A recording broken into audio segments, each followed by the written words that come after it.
So tonight I'll talk about trees and shrubs that are most common in nurseries, and then some that are less common in nurseries, and then a few natives that you don't usually think of as flowering, but they can be very nice in the landscape. And finally, a few that are not specifically native to the hill country. So there's some flowering trees and shrubs that I'm not going to talk about. There's not very much. These first two, crepe myrtle, is native to India and Asia. Bradford pear is native to China. Because they're everywhere and they're not native. You know about it already. Also, everywhere, not native and invasive, probably know. The Vitex, native to China and India, is popular because it tolerates deer.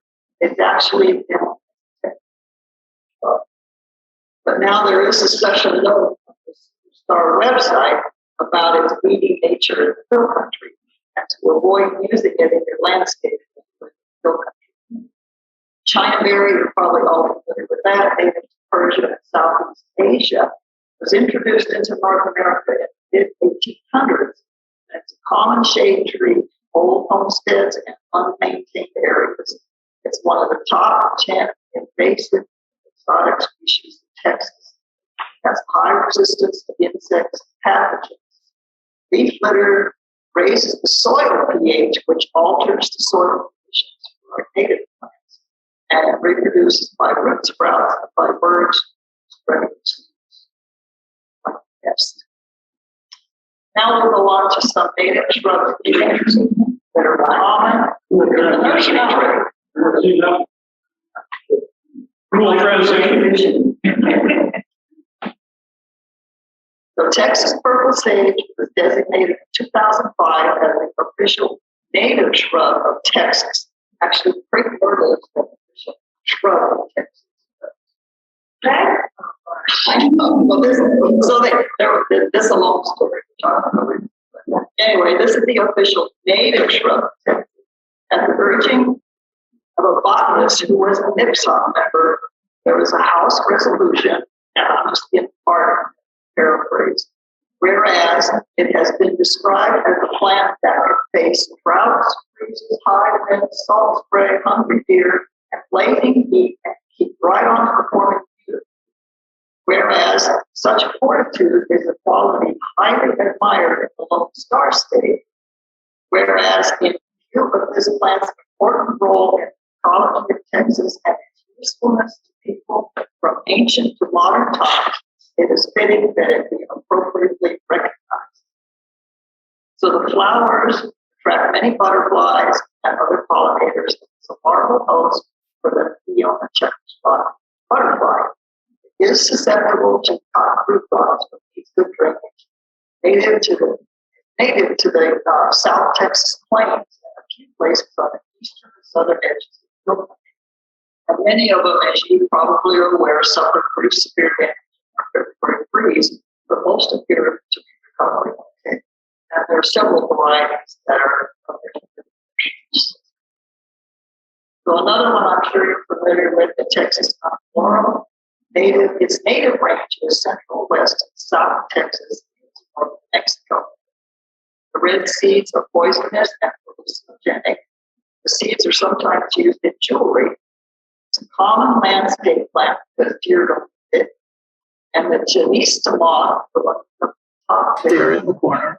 The caterpillars sometimes demolish the leaves. They're immune to the chemicals that keeps the deer from eating the tree, and the caterpillar concentrates these chemicals in its body so it becomes toxic to most of the predators. There are a few spiders and assassin bugs that will prey on the caterpillars. And the tree is the host plant to the Henry's elfin and the orange sulfur butterflies. It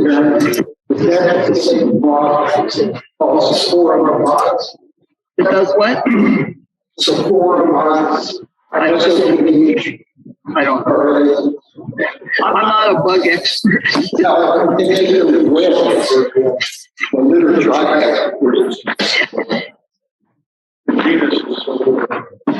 Okay, the desert willow. The desert willow is another plant that's very common in the nursery trade. It's a phreatophyte. which is a deep-rooted plant that gets most of its water from the phreatic zone, which is the zone of saturation, or the capillary fringe above the phreatic zone. And a phreatic plant grows where water is not too far below the surface during part of the year. So a desert willow's native habitat is desert washes and creeks, stream banks, and drainages, and its roots help to stabilize the soil and are very important for erosion control.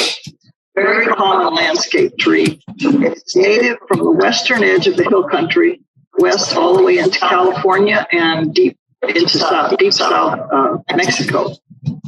It's a larval host for several sphinx moth caterpillar species, and one of them is this very large rustic sphinx. Desert willows are not related to willows. Their leaf shape is similar, and the cultivar Bubba is the one that's most often sold in nurseries now. It blooms more than the true native, and it doesn't have any seed pods. And the white-flowered variety is a very rare variety. So I'm sure we're all familiar with the redbuds. There's 9 species of redbuds known worldwide. 2 species are native to North America. The California redbud grows in the western states, including in the Grand Canyon. And the redbud Cercis canadensis in the eastern United States is listed as having 3 botanical varieties that are shown here. So the variety canadensis, the eastern redbud, is widespread in the eastern states, including East Texas. And the variety mexicana grows west of the Pecos River and down into Mexico. And it's a smaller shrubby form without the rounded leaf. The variety texensis naturally grows on the Edwards Plateau, and it's the variety that grows best in our area. It's a compact tree with glossy leaves. There is a cultivar, covey, shown down in the lower right-hand corner. It's a small weeping cultivar. It's a dense umbrella-shaped crown with contorted stems. It's also called the lavender twist. So now to a few natives that are less common in nurseries. Those that were most commonly seen, those were the ones we just finished, they were the most commonly seen. Now we're up to some of the less common ones. Most of the information that I'm relating comes from internet sources, usually Ladybird, Johnson Native Plant Database, or the Aggie Horticulture Texas Native Plants Database. And of the plants I'm familiar with, what grows in my yard may not grow in your yard, and vice versa. So Agarita, I think probably a lot of us are, I love Agarita. Some people hate Agarita. Common in the wild, it's not very common in nurseries. The small fragrant flowers in spring are great for pollinators, and the bright red berries in the summer are a magnet for birds. And the berries make delicious jelly. It's a prickly evergreen with holly-like leaves, good barrier plant, safe nesting site for birds, and it tolerates deer. A little less common, the Texas barberry, the close cousin, shares habitat. Where its range overlaps with the Agarita, there is some evidence that hybrids occur. It's a rare native found only in the hill country. It has the fragrant yellow flowers in spring, orange berries that are a good food source for resident and migrant birds, and the leaves turn red and purple in the fall, and it keeps its leaves all winter. It's a very worthy landscape plant. Anaconda Orchid is the only native Bauhinia species in the United States. It's native only to a few rocky limestone canyons in west central Texas and northeast Mexico. In spring, the white to pale pink fragrant flowers appear prolifically in clusters, and the fruit is a flat pod. It should be planted in a sheltered location protected from the cold north winds, and its unique foliage and showy flowers make it a beautiful specimen plant. And it also does well in containers, but it needs to be well drained. Blanco Crabapple. Most crabapple trees in nurseries are introduced hybrids, and this native is one of our showiest small hill country trees. It's found in riparian areas within the Blanco River drainage, It's almost gone from the wild because it's irresistible to deer. It has beautiful flowers and attractive leaves. In winter, the stiff, thorny limbs give it a statuesque appearance, and it's attractive year-round. Reportedly, the small fruits are bitter tasting, but make great jelly. In late November, a couple of years ago, I took this picture in the upper right-hand corner of the one in my yard. It's bright fall colors. Beautiful little tree. They do sucker, though, quite vigorously. So, too far. Back one. Buttonbush. This plant is found throughout the state in swamps and around ponds and stream margins. And in areas with high deer populations, it will only be in places that they can't reach.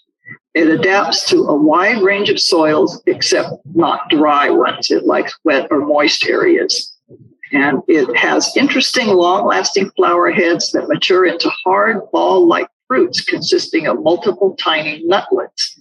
The fruiting heads usually persist through the winter and are eaten by birds. If you don't have a wet area in your yard, Ernesto at Medina suggests planting this attractive shrub next to your air conditioner drip pipe. These two natives are endemic to the hill country. They're rare and they're in need of protection. They grow near springs, among boulders, and on bluffs in moist, shady canyons. They're nearly identical relatives that grow 1 to 3 feet tall. Their multi-branched limbs are crowded with fragrant, silky white flowers in April and May. They resemble small versions of the popular non-native mock oranges that have been grown as ornamentals since the early 1800s. Their fragrant flowers and compact size make them an attractive shrub for planting near the house. They're kind of hard to find in nurseries, but Medina Gardens sometimes has them. Texas has all of those rare ones. Yeah. Yeah, it's the only place you usually find them. Yeah. Creek plum, also known as hog plum or river plum, blooms in March.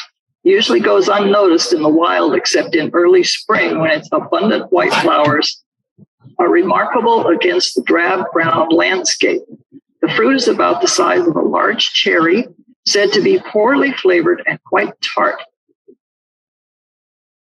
But birds and other animals love the fruit. Individual plants are usually less than 6 feet tall. Creek plums form attractive thickets that provide good cover for birds and other wildlife. So you may not want it in your garden, but it's really good for erosion control. And the name refers to its preference for growing near stream banks. Eve's necklace is related to the Texas mountain laurel, except it's deciduous while the mountain laurel is evergreen. It has pretty wisteria-like flowers in the spring, interesting seed pods that persist into the winter. It's very hardy, grows in sun to part shade in almost any soil, very drought tolerant once established, performs well as a small tree providing filtered shade to flower beds below it. And when grown in the shade, the branches shoot upwards nearly vine-like through other trees and shrubs. When given some space in full sun, it forms an even rounded crown. So it responds well to pruning for the preferred shape. And it's an attractive, ideal, small tree for any landscape.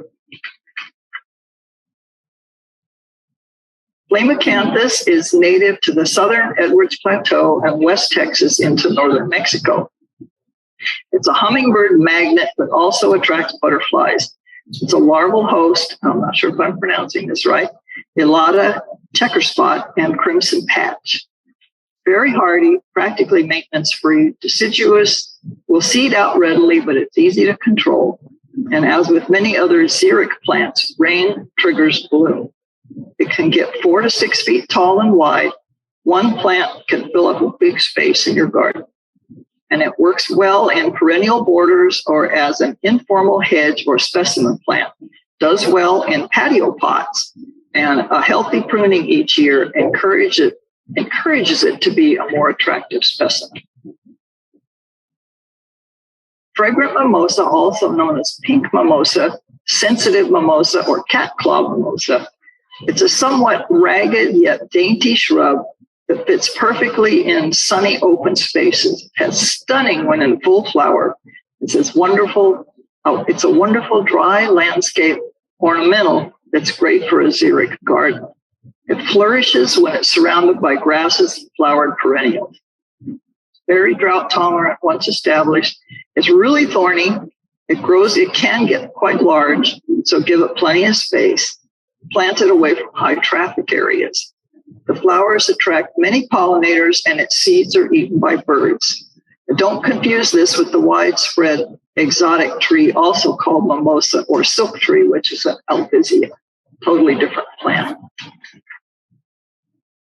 Golden ball lead trees. This tree does well around here. It's fairly common in the nursery trade. It has a decorative single or multi-stem small tree that grows well in full sun and rocky soil.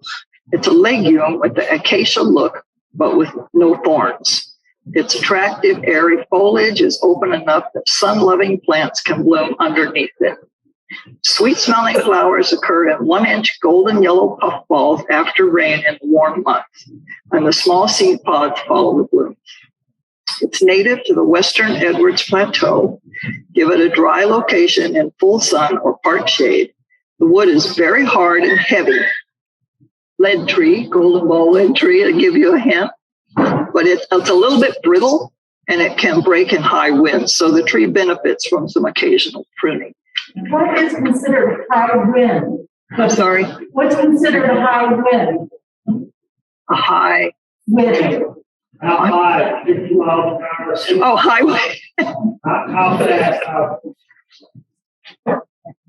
I don't know. If you go out and the tree broke, I guess it had some high wind. I can tell you they don't fare well in ice. Yeah, right. Yeah, right, exactly. Mexican plum is one of our most beautiful single trunk spring flowering small trees. It's the common wild plum in much of the eastern United States. In Texas, it's found wild mostly in the northeast and north central regions. It does not sucker from the base and is relatively drought tolerant.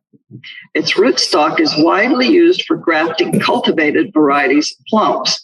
And early in the spring, it's covered with clouds of white, fragrant flowers. The dark red or purple fruit ripens in the fall. If you can beat the raccoons, foxes, and other critters to the fruit, you may eat it fresh or make it into preserves. And the leaves turn bright colors in the fall.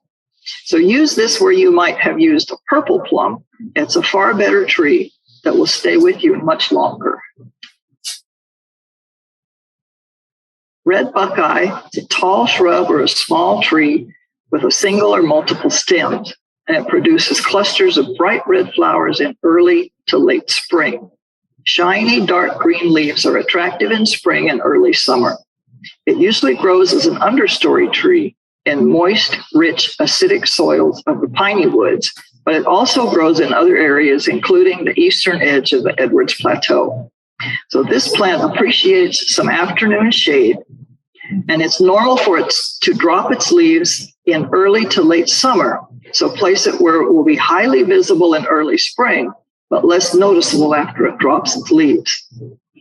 The smooth, light brown seed capsules hold 1 to 3 shiny seeds called buckeyes that ripen in the fall, and the seeds and young shoots are poisonous. Indigenous people crush these parts and put them in water to stupefy fish for easy capture.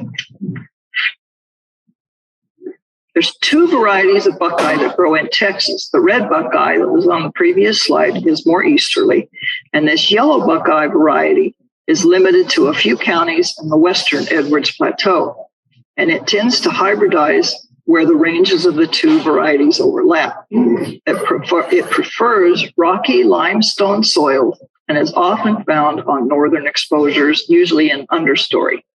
This variety also loses its leaf by the end of the summer. And there's a really nice specimen of this growing at Riverside Nature Center. And I've seen these shrubs growing wild and blooming in shaded canyons in the Lakey area. They're spectacular. Mexican buckeye is a wonderful little Texas native tree that's a real showstopper in the late winter and early spring. And when blooming, it resembles redbud or peach trees. It's an understory tree that grows in bright shade, and it can also take a sunny spot where it will get a little bigger. It's common in rocky canyons and slopes in South, Central, and West Texas. Doesn't need much water, doesn't need much pruning. It's cold hardy, has very attractive fruit. It's not a true Buckeye. It's named for the fruit pods that are similar to Buckeyes, but the seeds are like small, shiny marbles. It's fast growing, drought tolerant, resistant to the cotton root rot. The leaves turn bright golden yellow in fall, and it's an outstanding small specimen tree or tall background shrub for the landscape. Rough-leaf dogwood can be trained into a nice specimen small tree or left as a multi-stemmed shrub. The leaves turn beautiful burgundy in the fall. Its flat-topped clusters of tiny white flowers in spring. Hard white fruits are very ornamental. And there's at least 40 species of birds that eat the fruit, making it an important wildscape plant. It's very adaptable, grows in a variety of wet to dry situations, and it's best in moist soils in woodlands, creeksides, and edges of thickets. It spreads from root sprouts, so it's best in a naturalistic landscape where plants are allowed to spread and form thickets. It's good for erosion control or in pond areas, property line screens, informal hedges, or shrub borders.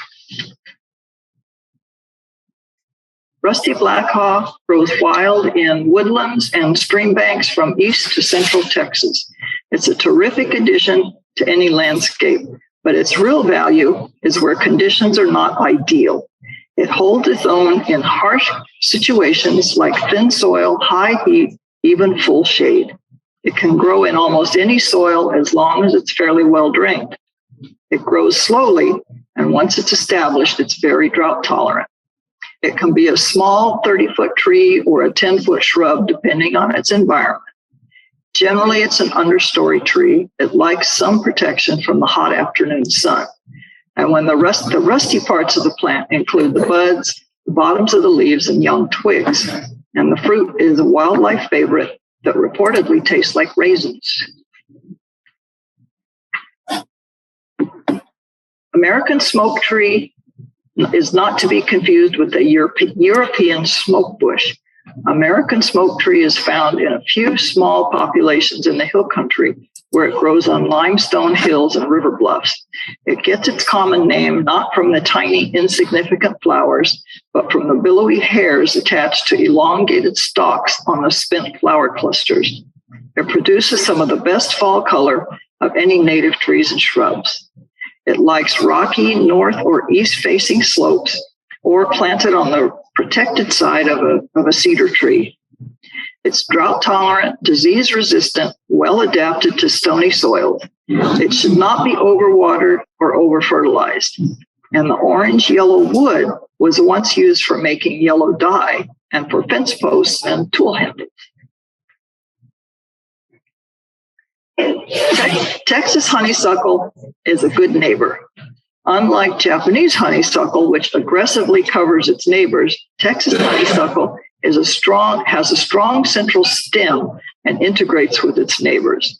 It's usually a 4-foot deciduous shrub with long, graceful, sometimes twining branches that can reach 10 feet.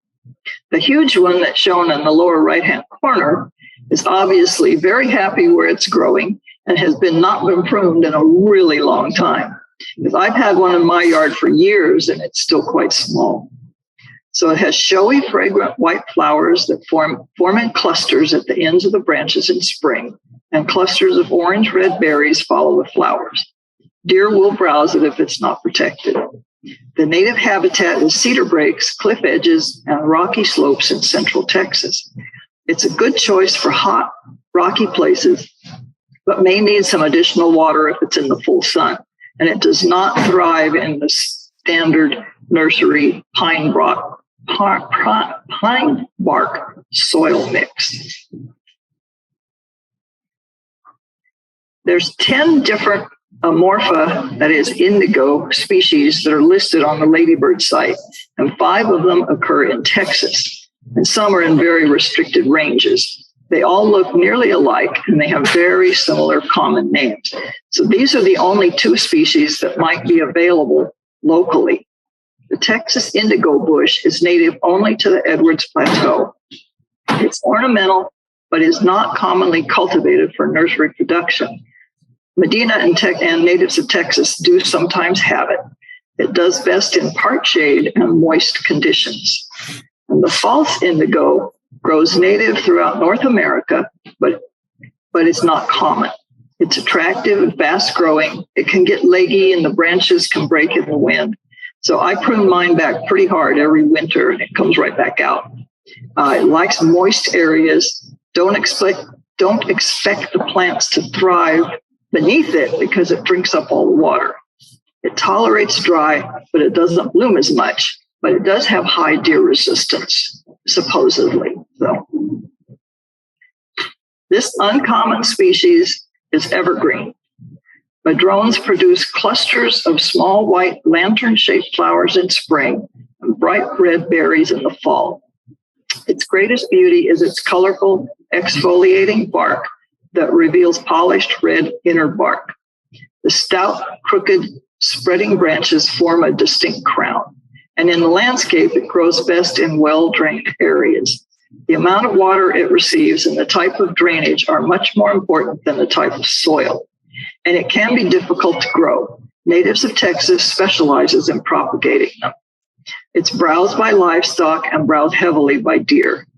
The hard, close-grained wood has been used for tools, fuel, and charcoal for gunpowder.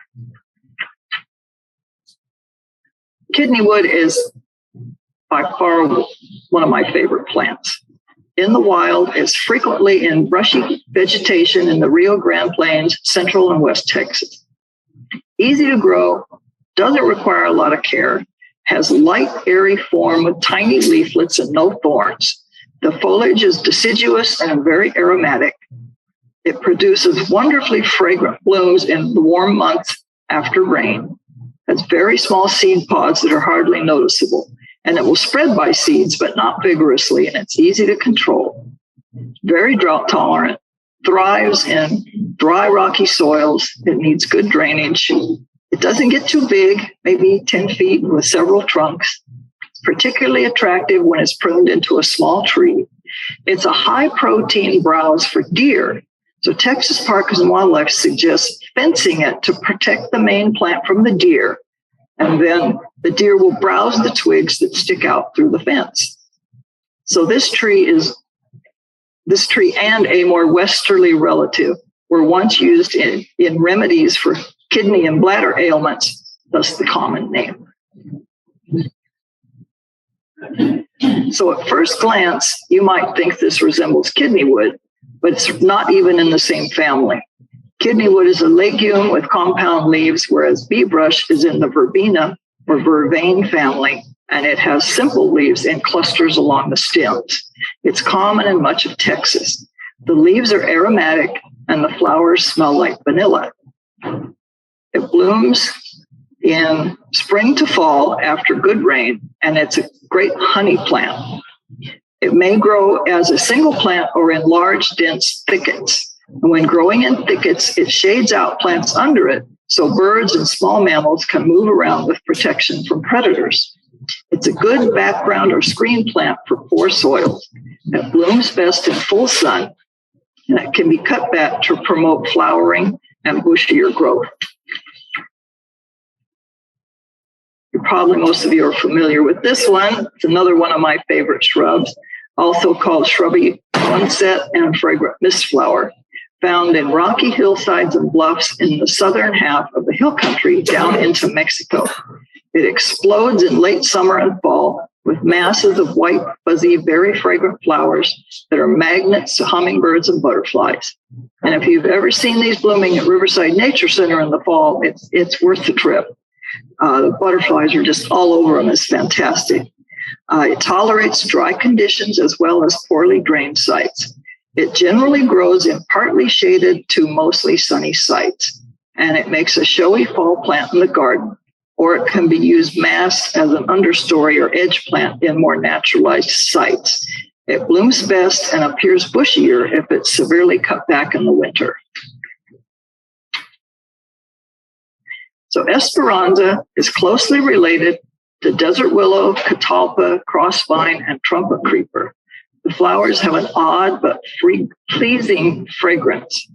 It has an enormous natural range from South Texas to Arizona and south through Mexico and all the way down into Argentina. It's also in southern Florida, south through much of the Caribbean.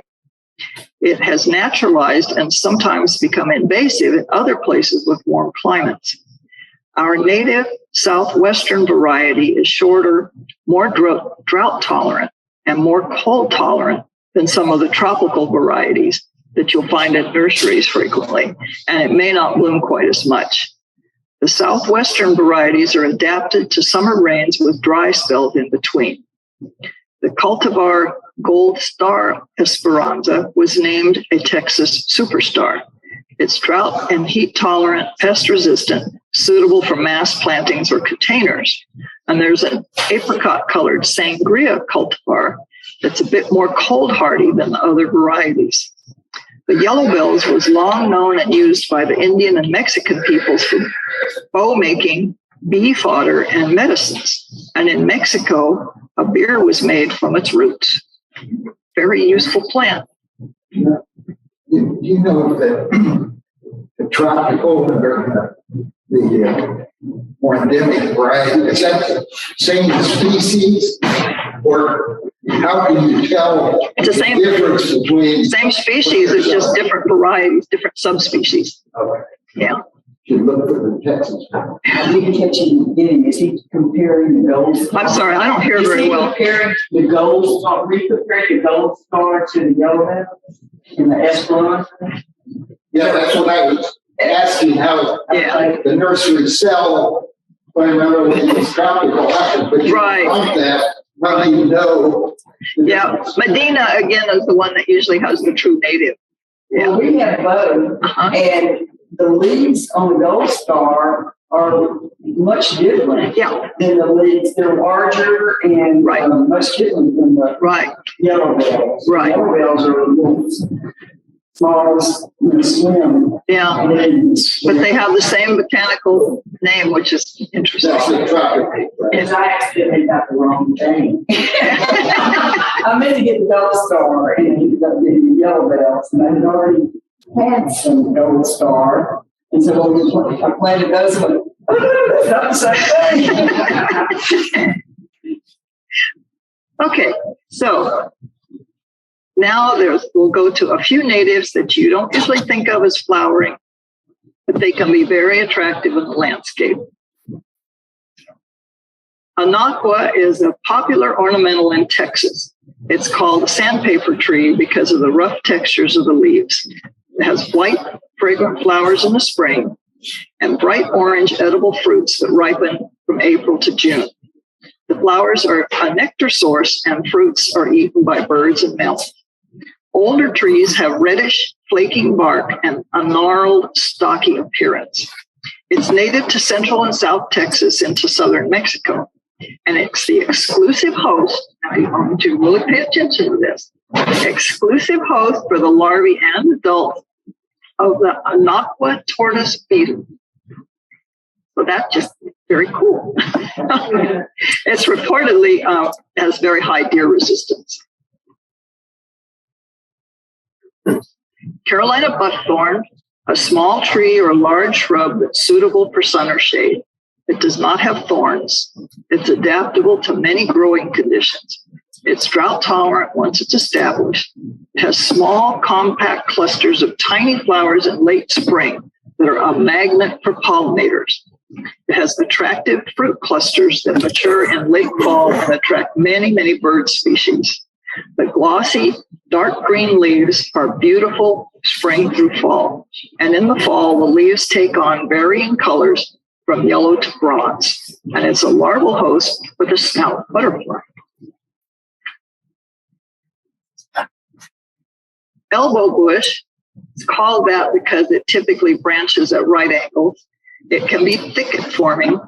Its light green leaves are among the first to appear in spring, and the foliage turns chartreuse yellow in the fall. The flowers are not showy, but the early flowering provides nectar for butterflies, and male and female flowers are on separate bushes.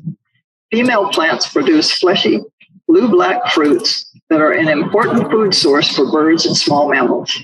Ernesto at Medina says the female plants are actually very rare in the wild, but he has propagated some. It's a widely adaptable, it tolerates dry or moist soil, sun or shade, and it's good as a spreading background plant in a naturalistic landscape or a ground cover where grass won't grow.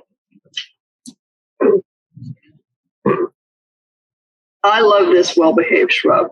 Evergreen sumac, its shiny leaves are so neat, clean looking. It's not a true evergreen. Its leaves drop in the spring and are quickly replaced. And it is highly drought and cold tolerant. It's not picky. Mine just had some branches killed from the freeze. It survived, which surprised me because it was weighed clear down to the ground with ice. And after the ice all melted, it popped back up. I lost some branches, but it survived. It's not picky about soil type. It grows in sun or light shade. It's generally insect and disease-free. That can be used to make a thick hedge or screen, but can be tree-like with a straight trunk. And the small, creamy white flowers are followed by fuzzy red berries. Aromatic sumac is a hill country sumac that's often overlooked. Its leaves resemble poison ivy, but it's totally non-poisonous. It is dense, low-growing, rambling, and spreads by root suckers. The leaves and twigs have a pungently spicy, but not especially pleasant aroma. Another name for this is skunk bush. But it's easily grown and looks best when planted en masse or in drift-like plantings. It has conspicuous catkin-like blossoms in spring and beautiful fall color. And it's good for stabilizing embankments or for hard-to-cover areas with poor soil.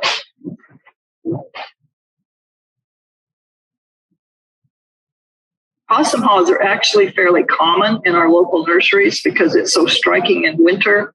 It's the same genus as the Yaupon Holly, except the Possum Halls are deciduous. And in the wild, it's a large shrub or a small tree, frequently found near seasonally wet areas.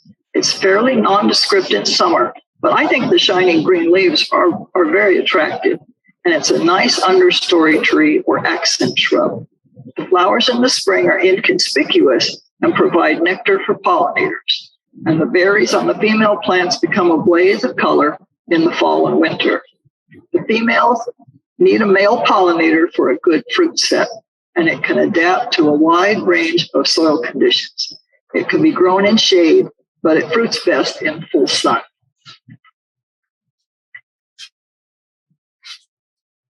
You don't even notice this common hill country shrub until it turns vivid red in the fall. It's highly heat and drought tolerant, and though it may sucker to form a colony, it usually doesn't aggressively colonize. If it's not disturbed, it's less likely to sucker.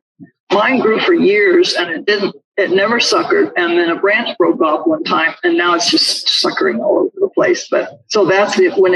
Apparently the breaking branches are what encourages them to sucker out. It has pyramidal panicles of red fall fruit on the tips of branches that they follow the white summer with white blossoms in summer, and they're blooming right now. You see them along the freeways and roadsides. The leaves look very similar to Chinese pistache, which is in the same family. The compound leaves on the sumac have winged midrib and one leaflet and the tip end, whereas the pistache has no wings on the midrib and may or may not have a terminal leaflet. Spice bush is a wide-ranging North American native. In the north, it's called Forsythia of the wilds because its early spring flowering gives a yellow tinge to lowland woods. spice bush growing in East Texas, in that ecoregion, it usually doesn't thrive in our drier area. The ones that grow naturally in Central Texas tolerate dry sites in our thin alkaline soil as long as it has some shade. It's a useful plant for wetlands, moist areas, and shady places, and it's been in cultivation since 1863. The leaves were once used to make tea, and its fruit was a substitute for allspice. It's a larval host for the beautiful spice bush swallowtail butterfly. The fall berries are important to migrating birds, and it's a shapely garden shrub that blends nicely into natural settings. Texas persimmon is one of Texas's premier small trees. The bark of mature trees peels away to reveal shades of gray, white, and pink on the trunk, rivaling the Texas Madrone. It's tolerant of most soils and sites as long as they're sunny and well drained. It's extremely drought tolerant and disease resistant, and is ideal for small spaces in full sun or as an understory tree. Its fine textured, dark green foliage and intricate branching make it useful in landscapes, especially those with limited space.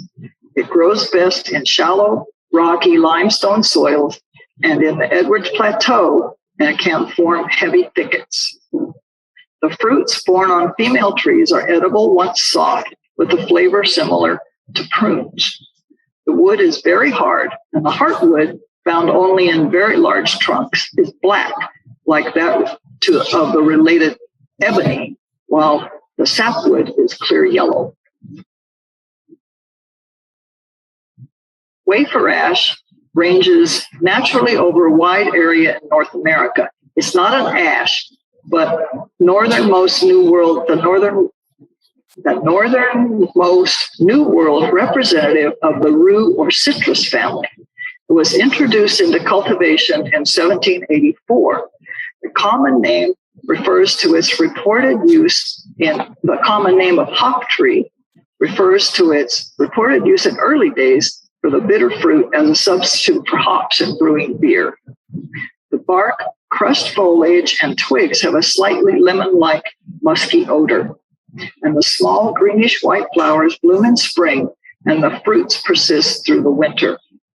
It's an attractive, deciduous, tall, rounded shrub or small understory tree, and it survives in dry, rocky sites, but it grows larger and faster with moist soil. It's the larval host for the tiger and giant swallowtail butterflies, and the giant swallowtail caterpillar, shown on the lower right-hand corner, looks like a big bird poop.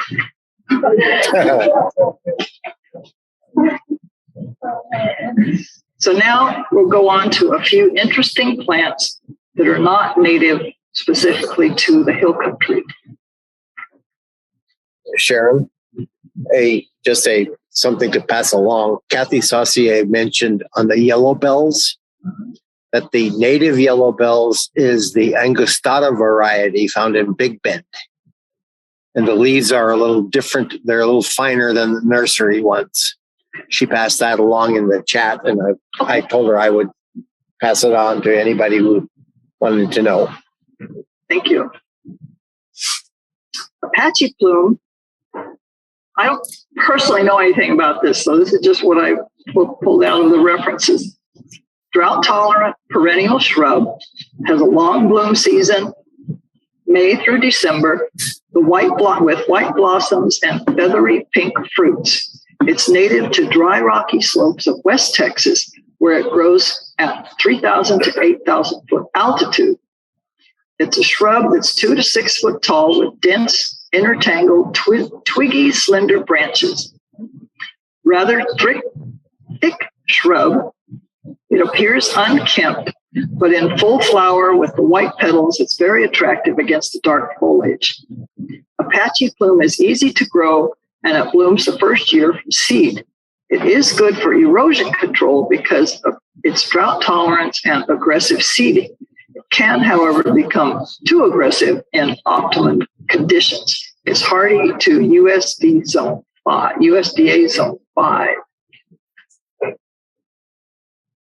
Arroyo Sweetwood. One day I was out at Medina Garden Nursery and I noticed this spectacular small tree was blooming in his garden. And he told me it was an Arroyo Sweetwood. So of course I had to have one for my yard. But mine's been in the ground for 8 years and it's not very big. It's only probably about 4 foot tall. For me, it's never bloomed, but it survives with no care whatsoever. It's surprising. It surprised me that it survived our February freeze as well as it did. I only had a little bit of the tips died off. I give it zero care, except I keep the deer off. But it's native to the border area of Texas and Mexico and was only cataloged in 1987. Both the flowers and the wood are strongly vanilla cinnamon scented.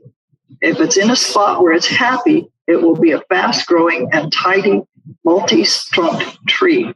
It's drought tolerant, suitable for xeriscaping, and it's a great understory tree. So I included these because they're so common in the nurseries and landscapes that some people might assume that they're native.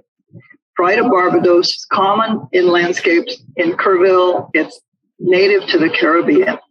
The Mexican and yellow bird of paradise plants will also do well here, but they're not native, but I haven't found that they're invasive, so they're not invasive. So all that I've been able to find. All 3 species have similar growth habits and requirements. They're highly ornamental, extremely tolerant of sun and reflected heat. They have low water requirements once established, require good drainage, and they're usually deciduous here. May die back to the ground in winter, but they quickly return once the soil warms up. The Pride of Barbados and Kerrville are just gorgeous right now. I'm just amazed that they survived the freeze that well.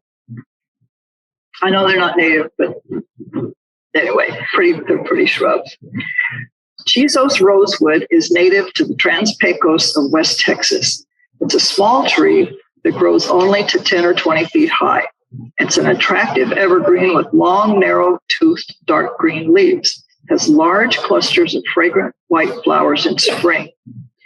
The brownish tan fruit capsules ripen in August.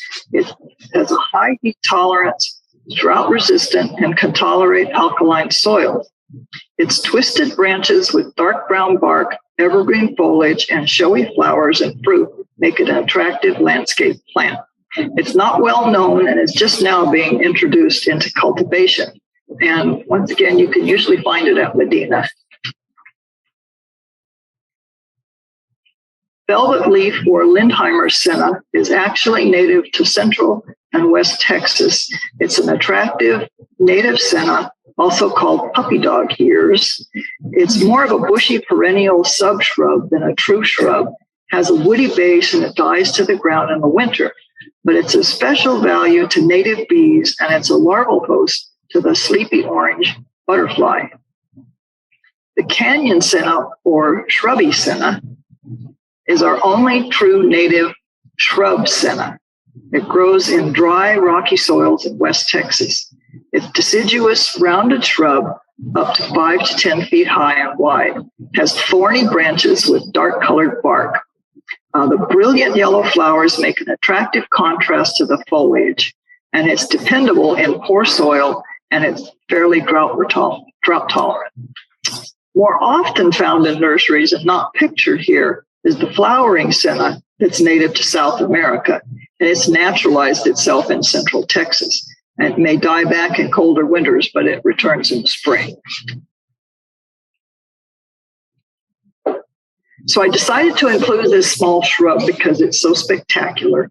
It's often called one of the most beautiful shrubs in the Chisos Mountains. It has showy, long-blooming flowers that are hummingbird magnets. The flowers top 3 to 5 foot stems on a much branched shrub with aromatic, heart-shaped deciduous leaves. It's disease and insect-free, drought-tolerant, and adaptable to a variety of sites.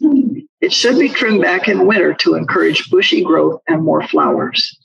Plant it in a partly sunny, well-drained location where it's protected from the hot afternoon sun. A cultivar Mount Emery was developed by Benny Simpson of the Texas A&M Research and Extension Service in Dallas, and it's more cold hardy.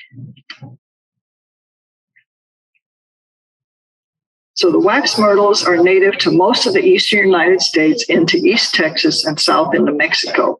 It's a large, irregularly shaped, dense branching, nitrogen-fixing, suckering, fast-growing evergreen shrub. It's a popular ornamental. It's used for screens, hedges, landscaping, wetland gardens, habitat restoration, and as a source of honey. It tolerates urban confinement within pavement. It's easy to grow in average, medium to wet soils in full sun or part shade. It needs constant moisture to get established, but then it's drought tolerant. It's also called southern bayberry, and the leaves are aromatic when crushed. The flowers are not showy, but they're fragrant and they attract pollinators. The fruits have been used for many years to make bayberry candles and soaps. So I included it here because it's an interesting shrub. It's attractive in its own right, and especially if you're lucky enough to have berries. Only the female plants produce berries. So if you want berries, you must have a male plant close by. Woolly butterfly bush is a small shrub with velvety ash gray foliage that sets off the eye-catching orange flowers from spring to fall. It grows just barely into the Trans-Pecos from Mexico in desert canyons and arroyos. So the marble-sized flowers appear from spring to fall, and the foliage lasts well into winter. It can suffer freeze damage in severe winters, but it generally comes back from the roots. But to look its best, it needs full sun and dry, well-drained, unamended soil. It is prone to root rot if it's overwatered, and it requires little care once established. It tolerates heat, intense sun, and drought. So pruning in the early spring will help keep its shape dense and promote flowering since it blooms on new wood. I've seen some of these that don't look very good, but there's a friend of mine that says hers just grow beautifully. So if they're in the right place, they do very well.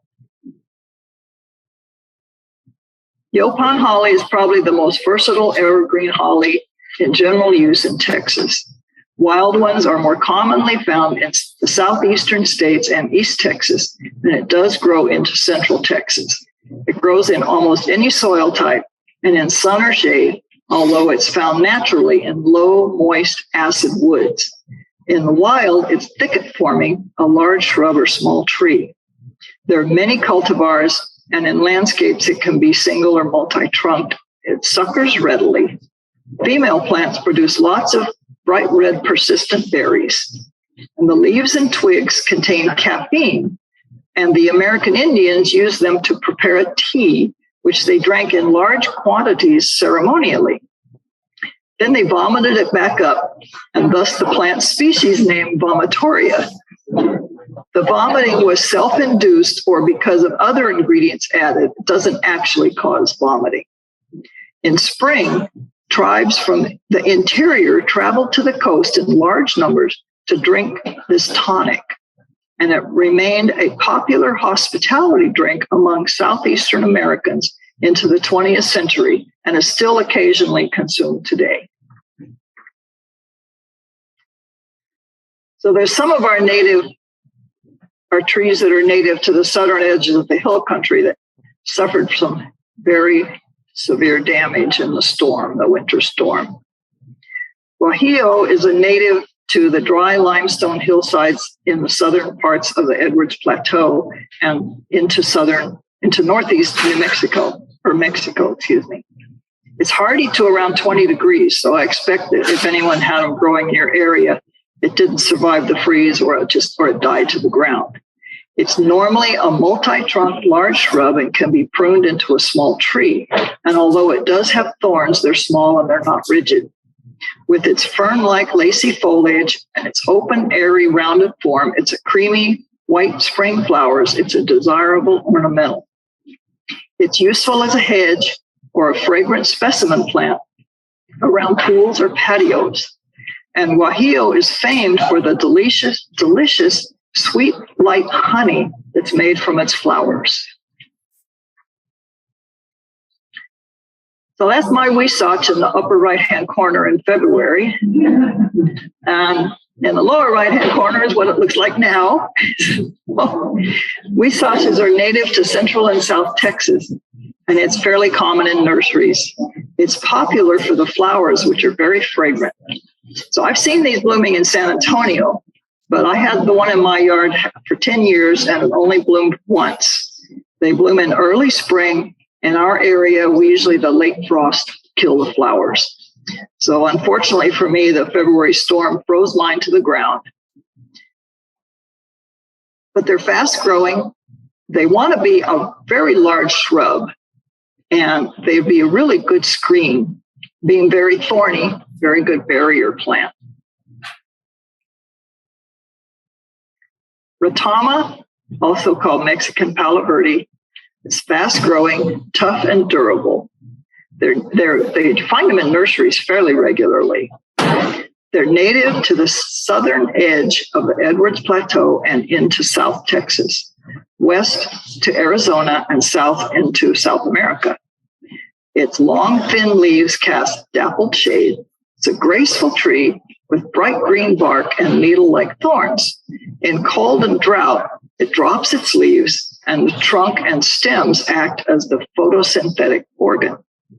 The yellow flowers with red-orange centers bloom in spring or early summer, and sometimes after warm rain. And pollinators, birds, and mammals utilize it for nectar, browse, seeds, and cover.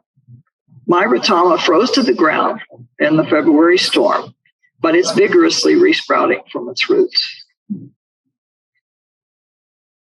So that's it for the plants. There was an article that the Texas Forest Service put out at the end of July, and I just like to take a few minutes to kind of summarize and paraphrase it. And if you want to go look at the full article, just Google TFS and this title, What to Do with Trees Recovering from Winter Storm Uri. So now it's been almost 6 months since the storm, and we were advised earlier on to wait till like mid-July before cutting down leafless trees. So the vast majority of the trees that were late to leaf out have mostly, if not fully, recovered. But despite ample rain, many trees are still showing signs of stress. So some have patchy tufts of leaves, some are losing vast amounts of bark or seemingly dying overnight.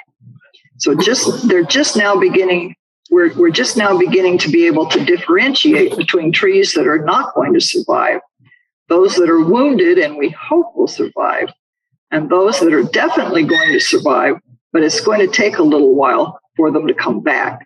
So now is the time to make your decision on whether to remove or not remove trees. So the short answer is if your tree is bare and hasn't put out a single leaf by now, it's almost certainly dead. So waiting a few more weeks or even months won't change that. This applies to all trees, even palm trees. Anything green means the tree has a chance for recovery. On palms, a single small frond should have grown and opened by now. But if there's no green on the tree at all, especially on palms, it means the tree is dead and it's already started rotting internally. So if this is the case for any of your trees, it's probably time to consider how and when to remove it. The short answer, when convenient and with the help of a professional or a certified arborist. A long answer, by this point, few trees are still completely bare. The more common scenarios that arborists and foresters are seeing are trees with poorly or patchy canopies. Healthy trees should already have a full canopy of leaves. The ones that don't were clearly affected by the freeze. This isn't to say that they won't be healthy and happy come next spring. Now, if we have oak wilt in the area, affected trees were already weakened. And this is why I added this little sentence, because in this article, they didn't mention oak wilt. But, you know, the trees were already weakened. So the storm just made it worse. So it just certainly didn't help them out. There's a few ways to determine if your tree is in good shape or if it could use a helping hand. Wait a minute, I went too far. Back up here. There we are. Okay. Trees that have 50% or more of their normal canopy are likely to survive. If it's a 20% or 30% canopy over the whole tree, then that tree has suffered a bad hit, and it may not have enough to come back.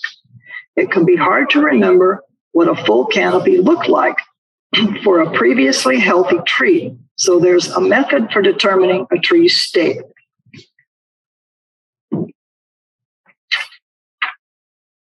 Imagine a circle around all of your tree's branches. 25% or more of that circle should be filled with leaves. If not, that tree is most likely going to die. If more than 25% of the circle is filled with leaves, there's still a chance for full recovery. There's other complications.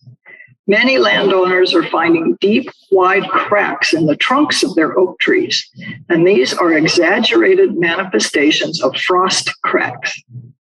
Frost cracks are caused by a tree's inability to endure expansion and contraction of the bark and wood that results from the freezing of water inside the tree. Many of these cracks were only partially visible, if not invisible, following the storm. Summer heat has made the cracks more visible in some trees. Now, trees have a built-in mechanism for recovering from trunk damage and frost cracks, and trees with one or two cracks should be able to seal themselves with relative ease.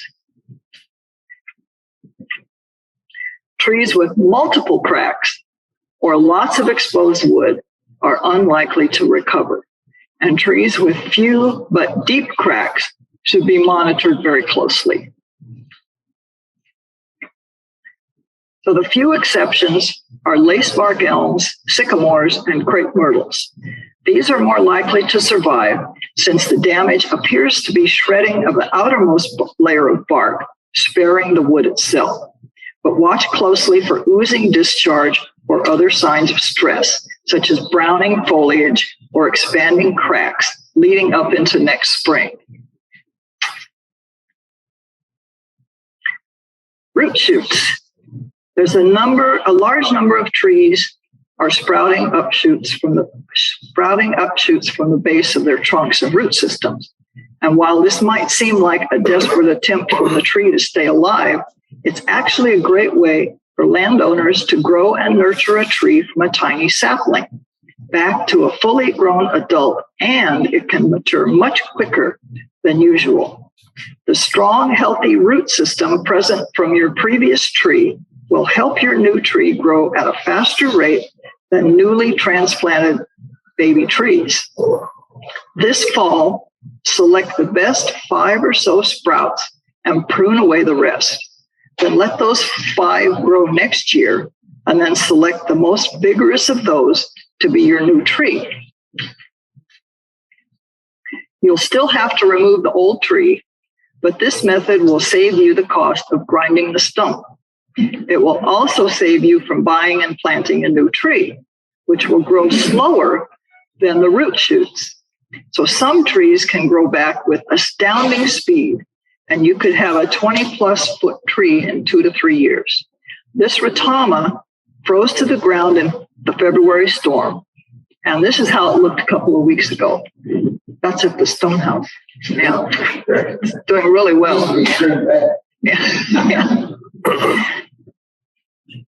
Tree removal. Trees have immense sentimental and monetary value, but their worth is rarely more than your roof or your house or your life. So you can start by removing dead branches or by pruning back the dead ends of branches on trees that experience significant dieback. These branches are more likely to break off and injure property or people than the main body of the tree. The Texas Forest Service and industry experts highly recommend enlisting the services of an ISA certified arborist. So tree care and replacement. Once your trees have been pruned or removed, it's essential to maintain a watchful eye. Our trees have been spoiled with an unusually wet spring and summer. but in the August heat, our soils dry up quickly. So our trees don't need anything that might put them over the edge. So one thing you might want to do is to give them a deep supplemental watering once or twice. Water at the drip line, not at the base of the tree. And a thin layer of mulch a few inches away from the trunk and root crown insulates and feeds the roots and slows evaporation. If you plan to replace a tree that you've had removed, don't put the new tree right where you had the old one unless you have the stump from the dead tree ground out. So moving forward, Winter Storm Uri was an unprecedented experience for much of Texas. Temperatures fell well below freezing for almost an entire week, and it hit right after a heat wave that triggered many of our trees into leafing out early. So don't overthink which tree to plant next or whether you should remove a tree before it's time. Simply remove the ones that are dead or dying, take care of the trees that are still living, and look forward to next spring when they will hopefully come back in full. So that was all pretty much quotes from the article. So that's not me, that was from the article.